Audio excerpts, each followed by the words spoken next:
Right now, a whole lot of people are caught literally between countries many believe they cannot go back to, in a country that says it doesn't want them. They're on a bridge. This is new video on the border between Guatemala and Mexico, trying to make their way into Mexico, or for some, the United States. And President Trump has made keeping them out a mission of his. He's also made them, rhetorically at least, into a threat to this country, and he believes a powerful campaign issue. Now, whatever you think of this so-called caravan, whether you see them as refugees or invaders, one thing is clear tonight.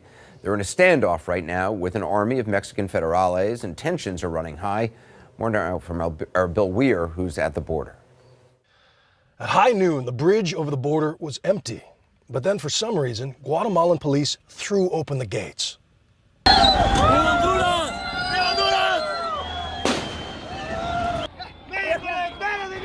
No, cerrado. It's closed. It's closed. The first tried to form an orderly line, but that lasted only seconds as thousands surged behind them with a mixture of exuberance and frustration and determination.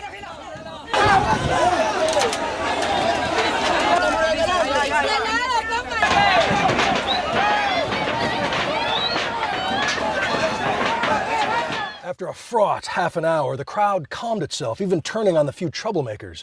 Some couldn't take the heat, though, and jumped into the river. Our message is, we're not criminals. We're coming over here because we want to work. We need a job. We need better, a better life. That's why we're here. Do you understand that President Trump is going to use the pictures of thousands of people surging to the gates against you? He's going to point that to people and say, this is scary. It's his politics, we respect, he's the president of the United States, and with all due respect, we are not criminals. Donald Trump is un anticristo. Donald Trump is an antichrist, this man says. If he doesn't repent, he's going to hell. We are not criminals, we are workers and fighters. Eventually, Mexico opens to the caravan, but only a trickle are let through, women and children first, including Marta Torres, who tells me her husband was murdered by Honduran drug gangs, and her 3 other kids are still across the river. Do you want to go to the United States? Have you heard, though, that President Trump doesn't want more people coming, and he's even separated families who try to come? What should we do now, then? She says. I don't want my kids in the middle of crime. I don't want to have the lives of my children further destroyed. Bill Weir joins us now from the Mexican side of the border. So what's going to happen to these people? What's the situation right now? Well, that's a good question, Anderson. They did, as I said, opened up a trickle there, and they were moving them 3 busloads at a time to a refugee camp here on the Mexican side there. But at the rate we were seeing it, it will take days to get everybody off of that bridge. As you saw there, like Marta, she's seeking asylum from a dangerous place. Others are trying to find a better life for themselves and their kids. But all of them, I've never seen anything like it. It was like people running from a burning building. And to try to convince them, turn around and go back, it just wasn't happening. We had to crash that piece together, so what you missed there is there was tear gas. They literally forced the gates open at one point, but the federales forced them back. 4 officers, according to Secretary of State Pompeo, were injured in that. But then, in a surreal sense, the crowd completely calmed down, and they realized this is just one step on this journey. They walked across Guatemala from Honduras. They're prepared to walk the length of Mexico to find a better life. So this seems like just one more bump in the road. But the new president of Mexico ran on a policy of being more humane towards Central Americans. They've asked for help from the United Nations. That's a first there to help process determining who deserves to move north and who doesn't. A lot of people say they want to work in Mexico. Not all of them are coming to the United States, but just a little taste of why this is such a relentless political knot for the United States. How to make this stop. Bill Weir, I appreciate you being there, Bill. Thanks very much. Be careful. Two views now on the domestic politics of this. Joining us is Van Jones, host of the Van Jones Show here on CNN. He's a former special advisor to President Obama. Also, Paul Babu. He's the former sheriff of Pinal County, Arizona, and former Republican candidate for Congress. Thanks for both of you being with us. Van, President Trump is saying that this caravan of migrants is somehow being organized by Democrats to impact or tilt the midterms. I don't think that makes a lot of sense. First of all, Democrats are having a hard enough time just organizing inside the United States to do an election. This probably, if anything, hurts because it raises this whole question, this whole specter of, do we need a wall and are immigrants bad? I do want to say that these images are an ink blot test. Some people, like myself, look at those images and they see people, first of all, who are scared, who are desperate, and who need some help and assistance, whether they get it inside the U.S. borders or outside the U.S. borders. My heart breaks to imagine being stuck on a bridge for hours with my kid. Other people look at that and say, we're scared of those people, we don't want them here. And it just is, we're trying to sort out, I think, as a country, are we welcoming, are we empathetic, do we care about people, or are we mainly going to say we're closed for business as America and we're scared of folks? And I don't know how this is going to play out for the midterms.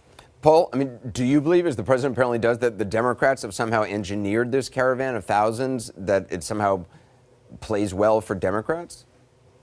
No, clearly I think this is real, that there's serious issues with gang violence and drug lords, cartels, and all kinds of issues down in Central America. I just want to keep this in perspective. There's 45 million people in Central America.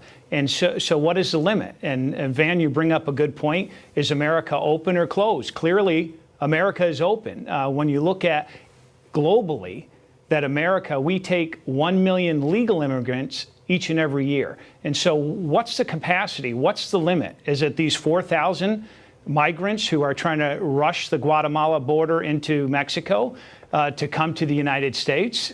Clearly, our refugee asylum laws are being exploited, because never have we had this amount of individuals that are claiming asylum, and we have lawyers from different groups in the U.S. being sent down to Mexico and other places throughout this past year to coach these individuals of exactly what to say to exploit our laws. So the point I make is this is real.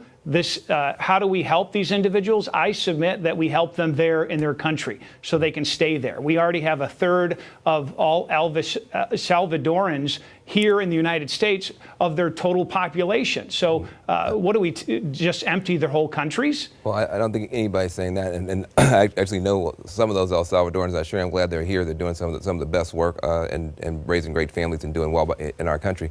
That said, I got a little bit confused by what you're saying, because on the one hand you said it's real, on the other hand you this whole myth of lawyers going down there and coaching people, and that's really what's happening. I see it somewhat differently.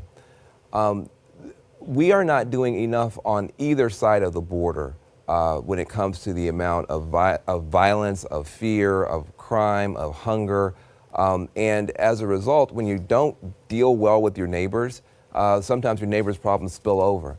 I would love to see what you said happen. If we had a real commitment to help the countries down there do better and to figure out what's going on and really were engaging, I think you're right. I think you would have less of these problems. Here's reality. I don't think the people who are supporting Donald Trump want us to help them at all. I don't think they think those folks are worthy of help there or here. I think they see them as some kind of an other. And that's my fear. I'm not saying that it's correct, but my fear is that they're being portrayed as some kind of a scary other that deserve no help, and that scares me in America. Well, here's what I would say in response, respectfully back. Where's the limit to our generosity? We're the most generous. What about our own people? What about putting Americans first? You look at just Chicago, many cities across America, in one weekend, 80 people that are shot, a dozen plus that are killed in black neighborhoods. Where do they seek asylum? Yeah. What are we doing to prioritize the needs of the homeless, the veterans, our senior citizens? And we're talking about literally borrowing, because we're in such debt, borrowing hundreds of millions of dollars while we already have 22 million illegals that are here in the United States. And there's got to be a limit to our generosity. I think that I agree with you that we can't do everything for everybody, and that there has to be certain limits, that kind of thing. Here's what I would take exception to. The idea that we should throw up a Chicago, or throw up homeless people, or throw up veterans. Often when I hear people doing that, they don't actually then turn around and go to Chicago. They don't turn around and then go to those funerals in Chicago, help those.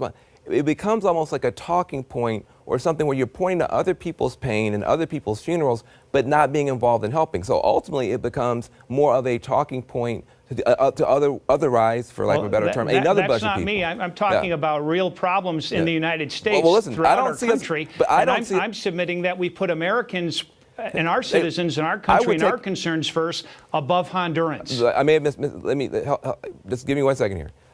That sounds great.